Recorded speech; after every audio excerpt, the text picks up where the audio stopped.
그만 즐거웠다 이 개새끼야!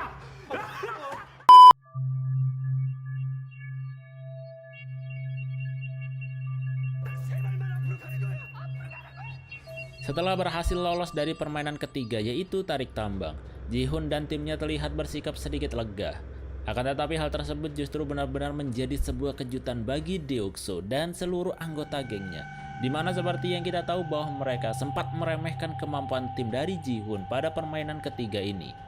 Dan singkatnya akhirnya kini jumlah keseluruhan peserta pun menjadi 40 orang dari jumlah total awal yaitu 80 orang. Kemudian scene berpindah pada sejumlah petugas bertopeng yang mengangkut peserta yang gugur dalam permainan ketiga, di mana kita bisa melihat bahwa mereka kembali akan mengambil organ dalam salah satu peserta yang menjadi yang gugur. Namun karena mereka bukanlah ahli dalam bidang ini, akhirnya mereka pun kembali memanggil peserta dokter yang saat ini tengah bersama dengan tim dari Deokso dan kawan-kawannya. Sementara itu di sisi lain Ji-hoon meminta seluruh timnya untuk membangun sebuah barikade pertahanan demi menjaga keselamatan mereka dalam malam ini. Dan benar saja bahwa ketika Ji-hoon tengah membangun barikade tersebut, tiba-tiba Deokso terlihat datang untuk menghampirinya dengan mengatakan bahwa akan merobohkan barikade pertahanan tim dari Ji-hoon. Namun dengan bijaknya di sana Ji-hoon justru terlihat berhasil menggoyahkan niat dari Deokso dengan cara mengadu domba Deokso dengan seluruh anggota gengnya sendiri. Jadi intinya Ji-hoon ini membuat Deokso menjadi tidak percaya kepada anak buahnya, yang membuatnya kini menjadi waspada terhadap anak buahnya sendiri. Dan sesaat sebelum jam tidur dimulai, di sana Ji-hoon dan Sang-woo terlihat membagi jatah bagian untuk jaga malam. 내가 먼저 할게. 네, 그렇게 하시죠. Setelah itu film pun kembali terlihat berpindah pada para petugas bertopeng yang tengah menjalankan rencananya untuk mengambil organ dalam para peserta yang telah gugur. Selain itu ternyata di sana detektif Junho juga ikut bergabung dengan mereka. Karena ternyata petugas yang telah dibunuh oleh detektif Junho pada saat itu adalah petugas kurir gelap pengantar organ-organ kepada pembeli.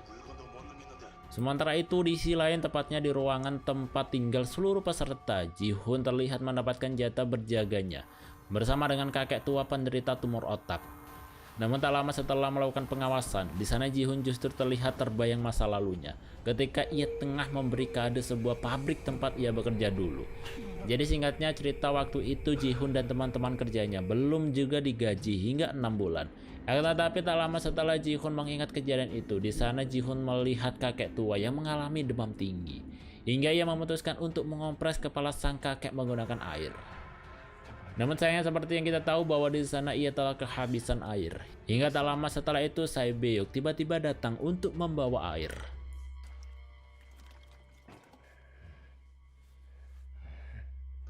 Sementara itu di lain ruangan terlihat peserta dokter dan sebagian petugas masih terlihat sibuk untuk mengambil organ tubuh peserta yang gugur. Dimana ternyata memang itu adalah salah satu pekerjaan sampingan mereka. Akan tetapi tampaknya terjadi sedikit perseteruan antara dokter dengan para petugas bertopeng, hingga mereka terlihat sedikit saling bersih tegang. Dan untuk kondisi kakek tua sendiri beruntungnya kini ia sudah mulai membaik setelah Ji-hoon mengompresnya dengan menggunakan air milik dari Sae-beok. Bahkan tak hanya itu, di sana Sae-beok juga memutuskan untuk ikut menemani Ji-hoon berjaga malam, yang membuat Ji-hoon ini mengucapkan terima kasih atas bantuan dari Sae-beok tersebut. Setelah itu singkat cerita akhirnya tibalah di mana detektif Junho tengah ikut mengantarkan organ-organ hasil curian mereka, di mana ia harus melewati sebuah jalan rahasia yang memang sengaja dibuat untuk melarikan diri. Jadi intinya jalan yang dilewati detektif Junho untuk mengantarkan pesanan organ manusia ini adalah jalan bagi orang-orang VIP yang dipersiapkan untuk kabur jika terjadi sesuatu yang tidak diinginkan. Akan tetapi di ruangan mutilasi di sana, peserta dokter justru terlihat kembali bersih tegang dengan para petugas bertopeng. Bahkan peserta dokter ini juga hampir membunuh salah satu petugas bertopeng di sana. Jadi singkatnya ternyata peserta dokter ini marah karena ia tidak mendapatkan informasi tentang permainan berikutnya, yang membuat kerjasama antara mereka ini pun menjadi tercoreng.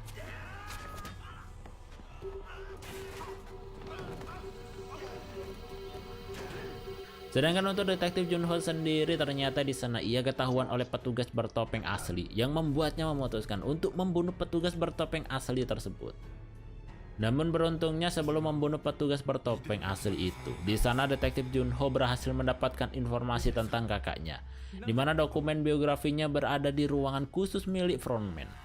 Dan akhirnya detektif Junho pun memutuskan untuk langsung pergi menuju ruangan tersebut, seperti apa yang telah diarahkan oleh petugas bertopeng asli tersebut.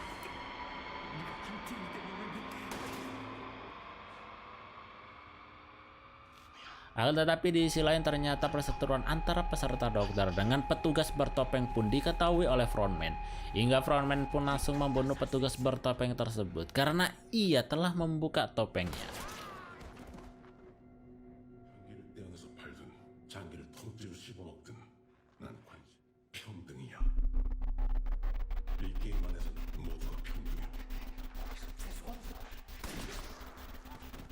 Dan tak lama setelah itu peserta dokter pun juga ikut dibunuh, namun bukan frontman yang membunuh, melainkan para petugas bertopeng biasa.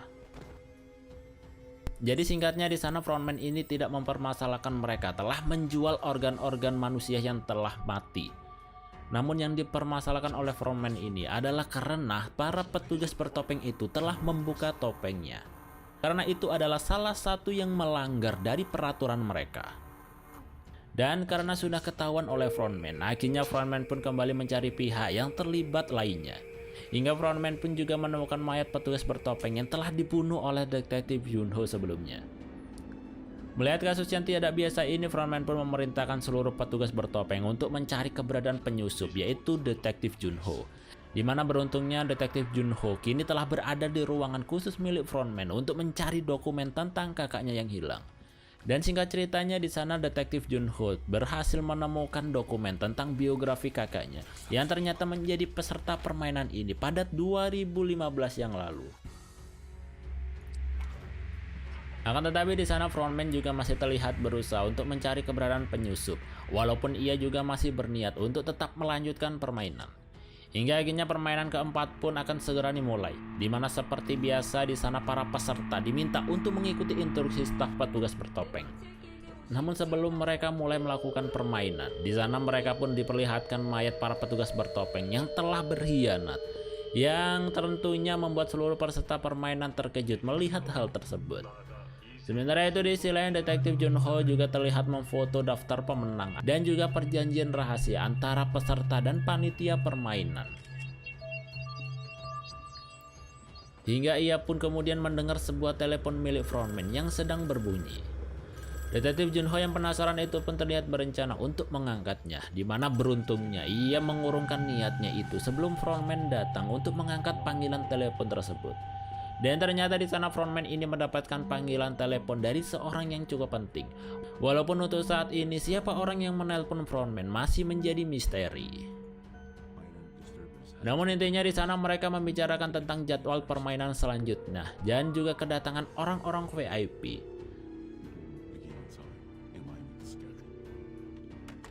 Setelah itu Shin pun kembali berfokus pada peserta yang akan melakukan permainan keempat, di mana mereka kembali mendapatkan instruksi untuk melakukan permainan keempat ini.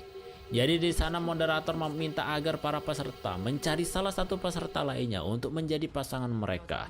Karena seperti permainan keempat ini para peserta akan melakukan permainan secara berpasang-pasangan. Kemudian singkatnya di sana Sangbo memutuskan untuk bermain bersama dengan Ali. Sementara Ji-hoon sendiri akhirnya memutuskan untuk menggandeng kakek tua untuk menjadi pasangannya pada permainan keempat ini. Walaupun sebenarnya di sana Ji-hoon ini memiliki pilihan antara kakek tua ataupun seorang guru matematika, di mana Ji-hoon ini merasa bahwa ia memang harus bersama dengan sang kakek. 저랑 하실래요?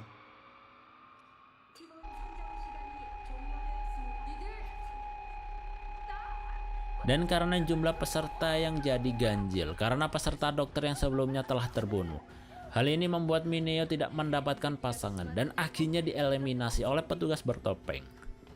Setelah itu kemudian setiap pasangan di sana terlihat diminta untuk mengikuti instruksi dari masing-masing petugas bertopeng yang membimbing mereka. Yang tak lama setelah itu diberikan sebuah kantung berisikan 10 kelereng untuk setiap peserta. Melihat hal tersebut di sana Ji-hoon memahami bahwa pada permainan keempat kali ini pasti akan berhubungan dengan kelereng, di mana ia memutuskan untuk membuat perjanjian ganbu dengan seorang kakek tua. Jadi sedikit informasi bahwa Ganbu ini adalah semacam perjanjian untuk tidak pelit kepada sesama teman, seperti dalam hal berbagi kelereng. Namun ternyata tak lama kemudian moderator justru mengatakan bahwa mereka harus bersaing dengan pasangan mereka masing-masing untuk saling merebutkan 10 kelereng mereka. Yang artinya Ji-hoon pun harus bersaing dengan sang kakek tua, dimana seperti yang kita tahu bahwa mereka telah memutuskan untuk melakukan sebuah perjanjian Ganbu. Dan tentunya di sana Ji-hoon pun seakan dilema dengan instruksi dari moderator yang juga memberikan waktu selama 30 menit. Akan tetapi tak hanya pasangan dari Ji-hoon, pasangan dari Sang-woo dan Ali juga terlihat benar-benar dilema dengan peraturan ini, karena berarti salah satu di antara mereka harus mati. Namun di sana Sang-woo meminta agar Ali segera memainkan pertandingan dengannya, di mana mereka terlihat main tebak-tebakan jumlah kelereng. Dan ternyata di sana Ali justru berhasil mengalahkan Cho Sang-woo dan memenangkan 9 kelereng milik dari Sang-woo.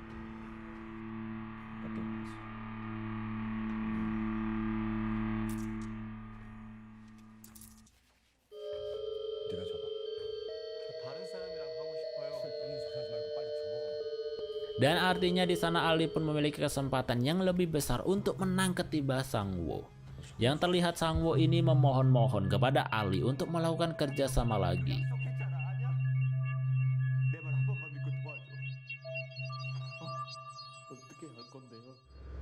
Sementara itu di sisi lain, Sabeok dan juga Ji-yeong justru memilih untuk hanya melakukan pertandingan dalam sekali putaran, di mana mereka memutuskan untuk melakukannya di menit-menit akhir permainan ini. Karena di sana Sabeok maupun Ji-yeong terlihat bercerita tentang satu sama lain, tentang biografi ataupun asal-usul mereka. Dan dengan waktu yang tersisa itu, di sana mereka pun memulai mengerti perasaan satu sama lain. Sebelum di antara mereka ada yang benar-benar kehilangan nyawa.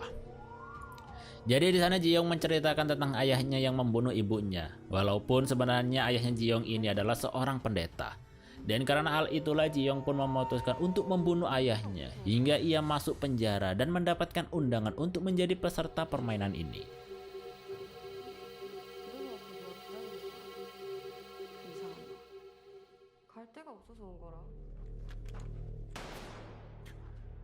Setelah itu Shin pun berfokus pada Deokso yang juga terlihat mulai kehabisan kelerengnya, hingga ia pun diminta untuk mengganti permainan.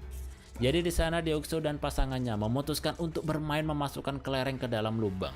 Yang singkatnya Deokso pun berhasil membalikan keadaan dan memenangkan seluruh kelereng pasangannya.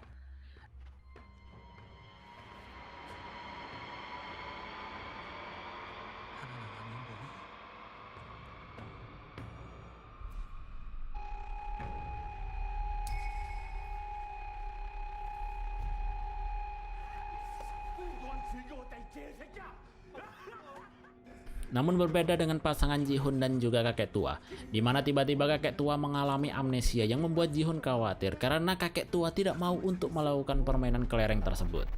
Bahkan Ji-hoon juga sempat mencoba untuk negosiasi dengan petugas, tapi sayangnya petugas tersebut tidak meresponnya sama sekali. Namun untungnya setelah Ji-hoon ini frustasi dan memarahi si kakek, akhirnya kakek tua pun bersedia untuk melakukan permainan kelereng dengan menebak ganjil genap. Di mana dalam permainan tersebut kakek tua terlihat benar-benar jago dalam menebak permainan kelereng dari Ji-hoon, sehingga membuat Ji-hoon pun terpojokkan karena kelereng Ji-hoon hanya tinggal satu lagi.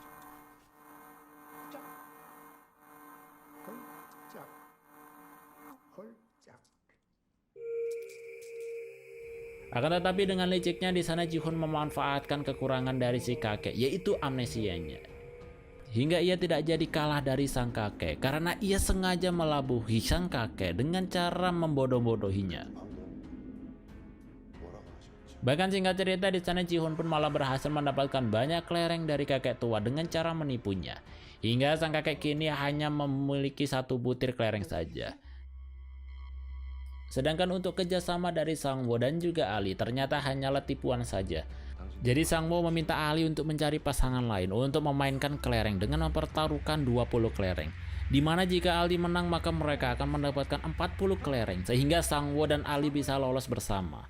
Namun sayangnya ternyata kantong kelereng tersebut bukanlah berisi kelereng, melainkan hanyalah batu. Sehingga Sang-woo pun berhasil mengelabui Ali dengan membawa kelereng asli sebanyak 20 butir ke hadapan petugas. Jadi untuk permainan ini tidak masalah mengambil kelereng lawannya dengan menggunakan cara menipu asalkan tidak menggunakan kekerasan.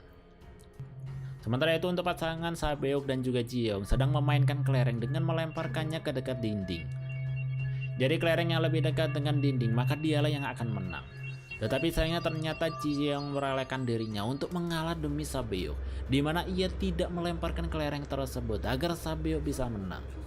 Melihat hal tersebut, Sabeok benar-benar marah dan menyuruh untuk mengulangnya lagi.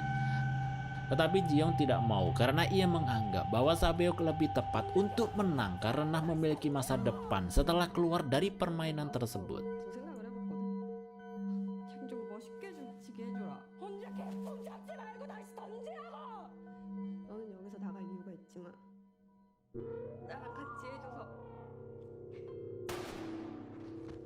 Sedangkan di sisi lain Jihun harus merasa khawatir lagi karena tiba-tiba si kakek tua mengalami amnesia kembali, di mana sekarang Jihun memiliki 19 kelereng dari kelicikannya tersebut. Namun tiba-tiba si kakek meminta permainan dengan mempertaruhkan semua kelerengnya. Yang sudah jelas Jihun tidak mau karena perbandingan kelereng kakek dengan Jihun hanya 1:19. Akan tetapi ternyata kakek tua itu juga menyadari kelicikan yang dilakukan oleh Jihun sebelumnya, sehingga membuat Jihun ini benar-benar terkejut bahwa sebenarnya si kakek tidaklah amnesia, melainkan hanyalah berpura-pura.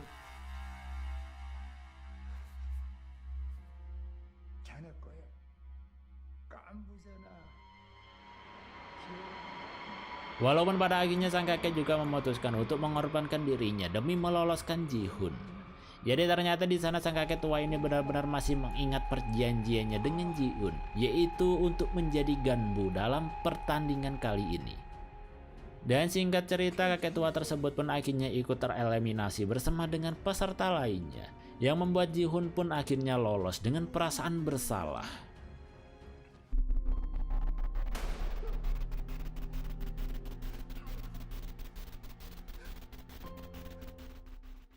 Oke guys, mungkin itu saja untuk pembahasan alur cerita pada video kali ini. Terima kasih buat kalian yang sudah menonton sampai habis.